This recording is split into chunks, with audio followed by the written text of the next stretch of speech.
Hello, my name is Blacklock. I'm a Master P.G.A professional based in Milton Keynes in England. I'm in my indoor studio with my GC2 simulator. Now I'm sharing with you over 400 archived video lessons, and they're for free. But if you could hit the subscribe button and the like button, that'd be great for our numbers. So I hope you enjoy the coaching.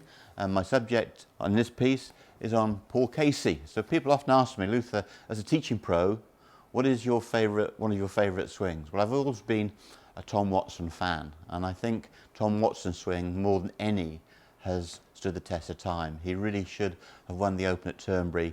I think it was in 2009, and Stuart Sink prevailed in the playoff. But Watson has had an incredible career and a great links player. And when I had lessons off my coach Alex Hay was the commentator for BBC Golf for over 26 years. He wrote this lovely book called The Mechanics of Golf. And the thing about this book is that Alex did his own drawings. So this is a drawing of two types of leg action. And on this side, this is where the club head stays square for a long time and the knees stay flexed. That is the American method that started really in the late 50s, early 60s. Now, as Brits, we're still snapping the left leg shut. I was told as a kid to brace the left leg as I hit it. And that meant the club head flipped. It was square for about a nanosecond. But this technique, where you go through the ball for longer and the knee stays flexed, was what I think Tom Watson was the best example of that. And in that bracket, I would put Paul Casey. Paul Casey, like Tom Watson, very powerful in the forearms. And he's in his early 40s now. His long-term coach has been the commentator in America called Peter Kostis.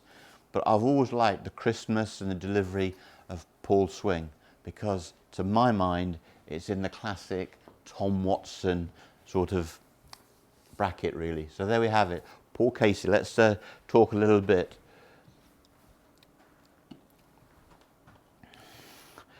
So Paul's posture is excellent. He tips from the hip. So from the top of his head to his tailbone is a beautifully defined line. Just occasionally when he gets tired, I think he might get a bit on his heels, a little bit that way.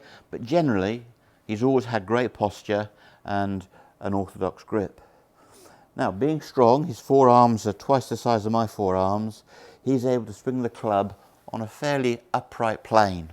You know, if you're not as strong, then a flatter swing, it feels lighter. But if you are as athletic as Paul, you can swing the club on an upright, slightly upright plane, gives you a great sense of accuracy. So when you see Paul going through the ball, the club has gone down there for a long time, the wrists are hinging on the way through, the left knee is staying flexed throughout the swing. So let's just show you that. I'm going to do a backswing and stop. I'm going to make it a little bit more upright than my own swing.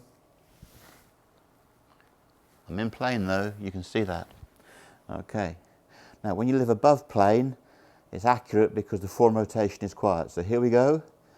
A little bit upright. Pulled it slightly.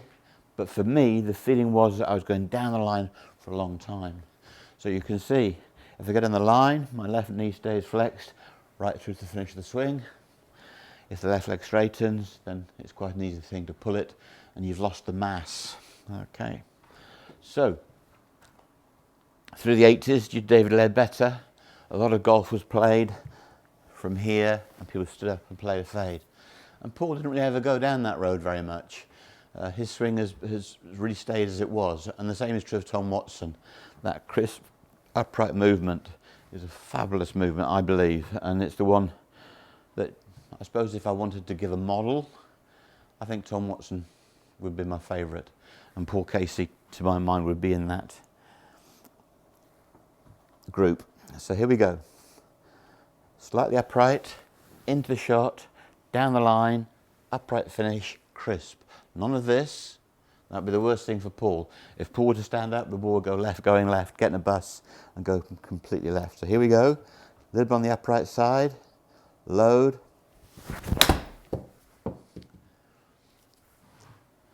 And it feels to me that when I make that movement, I go this way.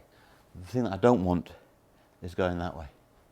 All right, so there you have it. Next time you watch Tom Watson on the Champions Tour or Paul Casey on the main P.G.A Tour, Just have a look at their swing down the line, and what you'll notice is a lovely link between the players' wrists, elbows and knees.